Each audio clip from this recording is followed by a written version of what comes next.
биздин билимдүү, илимдүү жаштарыбыз мамлекеттин ишенимдүү келечеги демекчи атайын биз ушу жаштарга арнап ушул илимий практикалык конференцияны уюштурганбыз. Мен учурдан пайдаланып жана жогоруда айткан уюштуруучуларга дагы ыраазычылыгымды билдире кетем.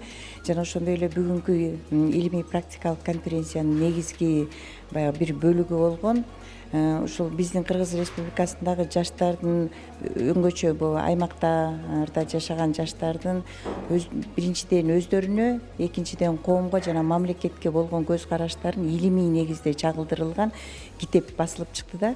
Ошол китептин дагы презентациясы бүгүн азыр болуп жатат. Жаштарды бул өздөрүнүн көз карашы кандай, мисалы үчүн динге болгон көз карашы, илим алууга болгон көз карашы, үй бүлөгө болгон көз карашы, ушул тармактарда баягы китеп өзү бул сурамжылоо негизинде жүргүзүлгөн. Ошол сурамжылоо ушундай бир негизги бөлүктөргө бөлүнгөн да. Анан ошол азыр дагы презентацияда айтылып жатат. Мисалы үчүн азыр өңгөчө биздин түштүк региондогу жаштар баягы динге көбүнчө ошо динге мындай өзгөчө мамиле жасаалары белгилеп атат да. Анан жана ошондой эле жана үй бүлөгө алардын мамилеси, булар үй бүлөгө мындай мамилесинин өтө мындай жакшы экендигин билгизип атат да. Ал эми илим билим алуусуна баардык жаштар тең, мамилеси өтө таза, жакшы, умтулуусу бар.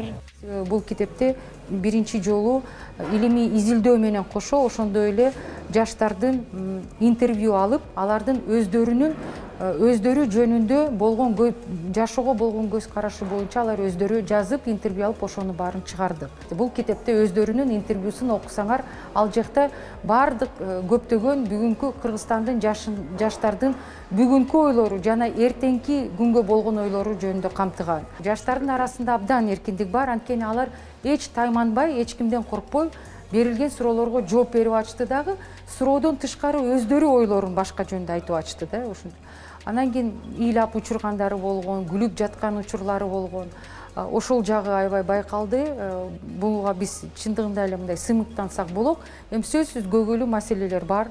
Бул миграция суроосу, бул жумушсуздук суроосу, бул чындыгында эле бир кандайдыр бир жалпы идеологиянын өлкөдө жоктугу дагы алып келип атат. 30 жылдан бери ар кайсыларды ойлоп чыгып атабыз, бирок мүмкүн ал дагы өзү мындай туруп бербей атат да. Негизи эле ар бир коомдун бириктирген бир кандайдыр бир идеология керек. Ошонун жоктугу дагы жаштардын арасында байкалып турат. Анткени алар биз каяка баратабыз, ким менен баратабыз, эмне кылабыз деген суроолорго өздөрү да так жооп бере алышпай атат да.